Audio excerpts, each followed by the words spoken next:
A very good afternoon, students. Here's your English teacher again. Hope you all are doing well. So, students, last week we started the chapter 1 of our supplementary reader, The Summer of the Beautiful White Horse by William Servan. So, last week we discussed the chapter. I hope the chapter is clear to all of you. So, on the basis of the chapter, today we are going to discuss the question answers, textual question answers, and a few extra questions also we are going to discuss. So, firstly, we will discuss the textual question answers. Our very first question is: you will probably agree that this story doesn't have breathless adventure and exciting action. Then, what, in your opinion, makes it interesting? Of course, the story gives us a moral lesson. This is a moral story. It doesn't have any exciting action and breathless adventures. Still, the story has a suspense in it. As the two boys, Aram and Morad, belong to a very honest tribe, still, besides the honesty of the family, they stole the horse, rode it for some time, and afterwards, after the game was over, they returned the horse to its rightful owner. So, at least they tried something adventurous. And besides the honesty of the family, they stole the horse. So, this makes it interesting. Question number second: did the boys return the horse because they were conscience stricken or because they were afraid? So, what do you think, students? There may be conscience stricken or they may be afraid also somewhere, but it's totally upon you. What do you think?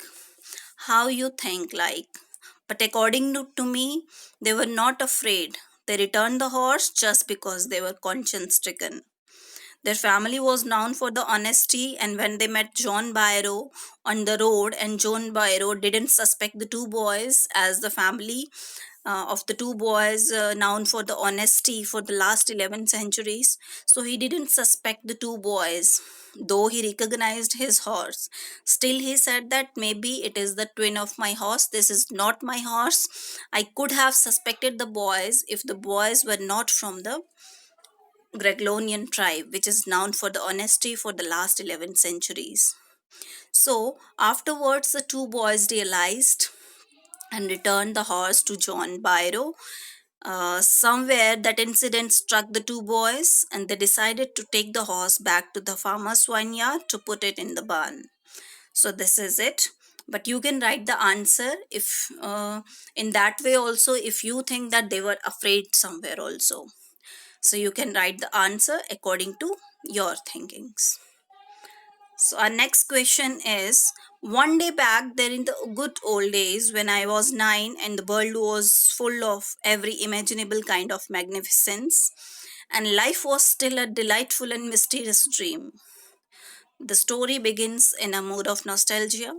Can you narrate some incident from your childhood that might make an interesting story? So students, here you have to write your childhood incident, think about that, and afterwards write about your childhood incident which gives a mood of nostalgia. So, of course, these are the opening lines. One day back in the good old days when I was 9 and the world was full of every imaginable kind of magnificence, and life was still a delightful and mysterious dream. These are the opening lines of the chapter, which, of course, takes us to a mood of nostalgia. Now, what is nostalgia, students? Nostalgia is remembering the happy past moments. So, here in the story, Aram is also telling us about the time when he was spending the summer vacations.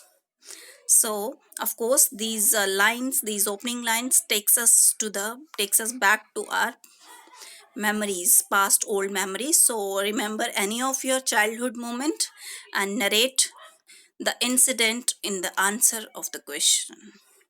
But for your instance, I have written one.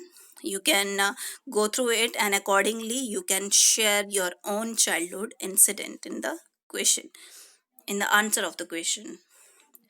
Our very last question is, the story revolves around characters who belong to a tribe in Armenia. Morad and Aram are members of Greglonian tribe. Now locate Armenia and Assyria on the atlas and prepare a write-up on the Greglonian tribes. You may write about people, their names, traits, geographical and economic features as suggested in the story. So here students, you have to search out by yourselves about Greglonian tribes, their people, their names, traits, geographical and economic features. So please search out by yourselves. But I have written the answer also for your reference. Greglonian tribe is said to be a work of fiction by author William Saron in his book of the year 1940, My Name is Aram. They were Armenian. They were very poor people who hardly managed to gather food to feed their stomach every day, but they were known for their honesty. Hospitality is one of the important aspects of the tribe. Most of the Armenian people followed Christianity. They have a huge variety of food at social gatherings. They focused on forgiveness of sins and on the spirit of tolerance. So these are the some of the traits.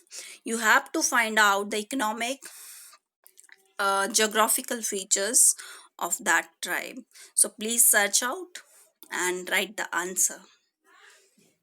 Add up to the answer, in fact, to this answer. So these are the textual questions.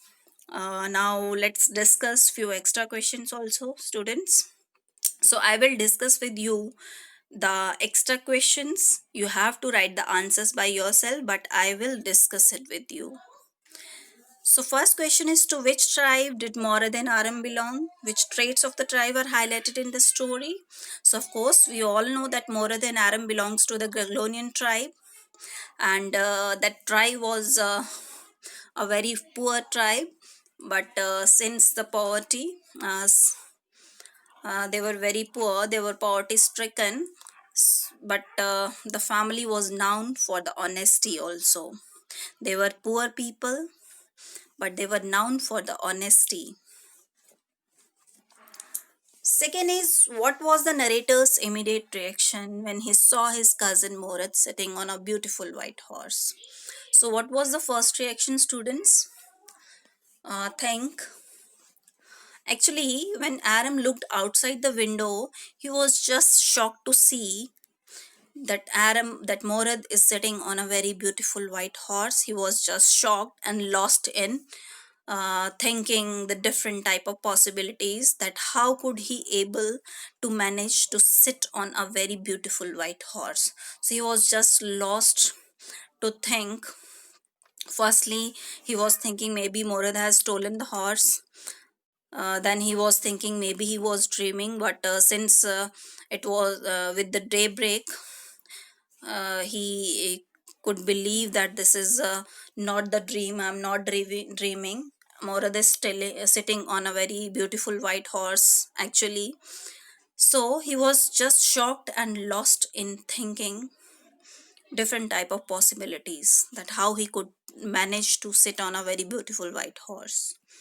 Third question, what were the narrator's views about stealing? Since the narrator was 9 years old, so he was at childhood stage.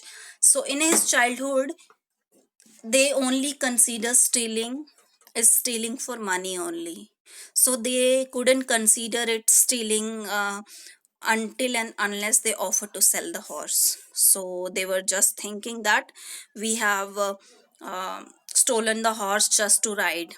Until and unless they offer to sell the horse, till then it is not stealing. They don't consider it stealing. So give a short description of Uncle Khosrow. Uncle Khosrow was an enormous man with a powerful head. He was very impatient and crazy person. He could stop anybody by roaring and saying that it is no harm, pay no attention to it. So this is quite clear from the incident, that one day when he was at barber shop and his son came running to him and said that, father, please come with me, our house is on fire. And he just roared and stopped the child from talking and saying that it is no harm, pay no attention to it. So this incident shows that how crazy character Uncle Costo was. So his own house was on fire, and still he said that it is no harm, pay no attention to it. So this is from this incident, it is very clear that how crazy character he is. So he was quite a crazy and impatient character. Next is describe the narrator's experience of riding the horse alone. So when Aram sat on the back of the horse alone, the horse just reared and snorted and leaped over the vines and at last threw Aram off to the ground. So every time when Aram sits on the back of the horse fell Aram down to the ground. Who was John Byro? What problem was he facing these days? John Byro, of course, was an Assyrian farmer who was living in Armenia. So, out of that beautiful white horse which belonged to John Byro, he was earning the livelihood. And since the horse was stolen for a month ago, for a month, so he was not able to earn the livelihood. So this problem he was facing, since the horse was lost, he was not able to earn the livelihood. What made the boys think that the time had come to return the horse to its true owner?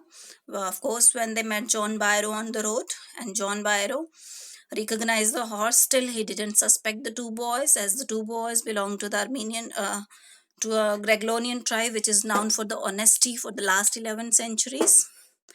So afterwards they realized, they were conscience stricken and decided to return the horse to its rightful owner, that is John Byro. So these are the extra questions, students. So please go through it, write the answers of these questions, and if you will feel any difficulty, please ask me, ask for doubts if any. So thank you, students. Thank you so much.